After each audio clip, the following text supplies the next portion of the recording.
નમસ્કાર મિત્રો, કિસાન સમાચાર ચેનલમાં તમારું ખૂબ ખૂબ સ્વાગત છે। દેશ, દુનિયા અને ગુજરાતના તાજા, મોટા અને સૌથી મહત્વપૂર્ણ સમાચાર જાણીએ તે પહેલા તમે ચેનલમાં નવા હોય તો ચેનલને જરૂરથી સબસ્ક્રાઇબ કરીને વિડીયો લાઈક કરી દેજો। આજના સૌથી મોટા સમાચાર, લીલા શાકભાજીના ભાવમાં સૌથી મોટો વધારો। ઉનાળાની શરૂઆત થતાની સાથે જેમ જેમ ગરમી વધી રહી છે તેમ લીલા શાકભાજીના ભાવમાં પણ વધારો જોવા મળ્યો, જેના કારણે ગૃહિણીઓનું બજેટ ખોરવાયું અને લીલા શાકભાજીના ભાવમાં 30% મોટો વધારો થયો। આ સાથે જ અમદાવાદ એપીએમસી માર્કેટમાં પણ શાકભાજીની આવકમાં નોંધપાત્ર ઘટાડો થયો, જેની સીધી અસર લીલા શાકભાજીના ભાવ પર જોવા મળી।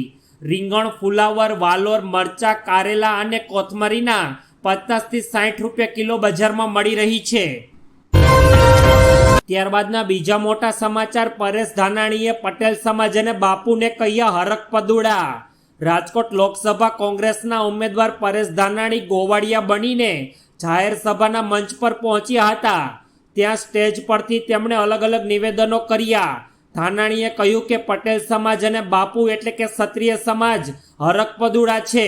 આ શબ્દ કેટલો વ્યાજબી છે તે વાત પર રાજકારણ ગરમાયું છે અને તેમણે કહ્યું કે સાંસદ બનવા નહીં પરંતુ હું રાજકોટનો સાથી બનવા માટે આવ્યો છું અને હું રાજકોટનો અવાજ બનવા પણ હું રાજકોટમાં પ્રવેશ કર્યો છું। ત્યારબાદના મહત્વપૂર્ણ સમાચાર, રાજ્યના મોટાભાગના શહેરોના તાપમાનમાં વધારો। ગુજરાતમાં કાળઝાળ ગરમીની શરૂઆત થઈ ગઈ છે। એક તરફ કમોસમી વરસાદ તો બીજી તરફ કાળઝાળ ગરમીથી લોકો ત્રાહિમામ પોકારી ઉઠ્યા છે। ગુજરાતના મોટાભાગના શહેરોમાં તાપમાન 2 ડિગ્રી જેટલું વધ્યું।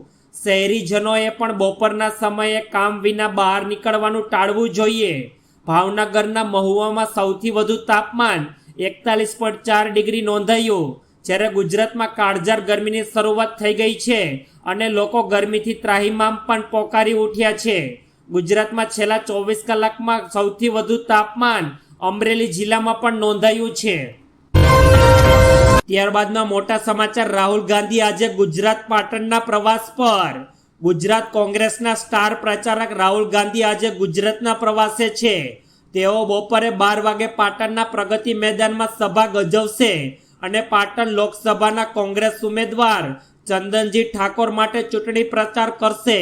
આ સભામાં ગુજરાત કોંગ્રેસના પ્રભારી મુકુલ વાંસિક સહિતના સિનિયર નેતાઓ પણ ઉપસ્થિત રહેશે। પાટણમાં ભાજપમાંથી ભરતસિંહ ડાભી અને કોંગ્રેસના ચંદનજી ઠાકોર વચ્ચે ભારે જંગ જોવા મળશે। ત્યારબાદના અગત્યપૂર્ણ સમાચાર, સુરતમાં ટ્રેનનો દરવાજો લોક થતા સ્ટેશન પર ટ્રેન અટવાઈ। અમદાવાદથી મુંબઈ જતી વંદે ભારત ટ્રેન સુરત સ્ટોપેજ ખાતે રોકાઈ તે દરમિયાન ટ્રેનનો દરવાજો ના ખુલતા મુસાફરો ભારે મૂંઝવાયા હતા। ટ્રેનના C14 કોચનો દરવાજો ના ખુલતા રેલવેનો સ્ટાફ દ્વારા તેને મેન્યુઅલી ખોલવાની ફરજ પડી હતી, તો ટ્રેનમાં લાઇટ અને એસી બંધ કરવા છતાં ટ્રેનનો દરવાજો ખુલ્યો ન હતો। ટેકનિકલ કારણોસર ટ્રેનનો દરવાજો ન ખુલતા તમામ મુસાફરો મૂંઝાયા હતા। ત્યારબાદના સૌથી અગત્યપૂર્ણ સમાચાર, સુરતમાં માનવતા લજવાઈ। સુરતની નવી સિવિલ હોસ્પિટલ સતત વિવાદમાં આવતી રહે છે। અનેક વિવાદો બાદ હાલ ફરી અહીં એક ઘટના બની છે, જેમાં બારડોલેથી લવાયેલી મહિલાનો પરિવાર ગાયબ થયો હોવાનું સામે આવ્યું। આ સમયે આપણામાં એક સવાલ થાય છે કે પારકી આશા તો સદા નિરાશા જ હોય છે, પરંતુ શું લોહીની સગાઈ પણ આવી જ હોય છે? પતિ પણ ફરજ ચૂક્યો અને ભાઈ પણ ફરાર, તો પછી સંબંધોનું જીવનમાં શા માટે આટલું બધું મહત્વ રાખવામાં આવે છે? ઉલ્લેખનીય છે કે આ મહિલાને એમ્બ્યુલન્સની મદદથી સુરતની નવી સિવિલ હોસ્પિટલમાં લાવવામાં આવી હતી, પરંતુ તેમને લાવવામાં આવ્યા બાદ ફરજ પર હાજર ડોક્ટરોએ તેમને મૃત જાહેર કરી હતી।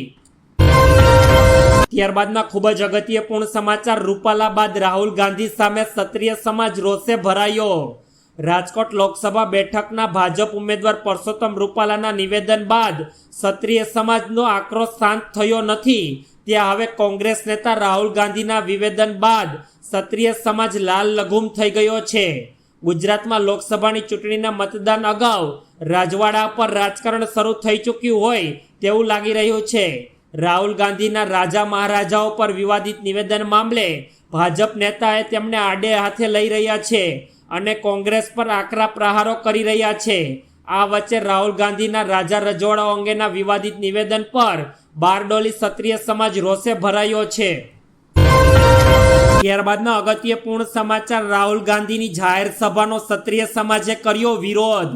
પ્રગતિ મેદાન ખાતે જંગી જાહેર સભા પહેલા ક્ષત્રિય સમાજના લોકોએ રાહુલ ગાંધીનો વિરોધ કર્યો હતો.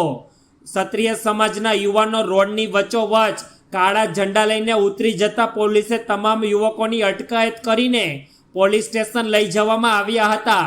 રાહુલ ગાંધીનો રાજા મહારાજાના નિવેદનને લઈને ક્ષત્રિય સમાજ રોષ કરી રહ્યો છે, ત્યારે પોલીસે તમામ લોકોની અટકાયત કરી હતી.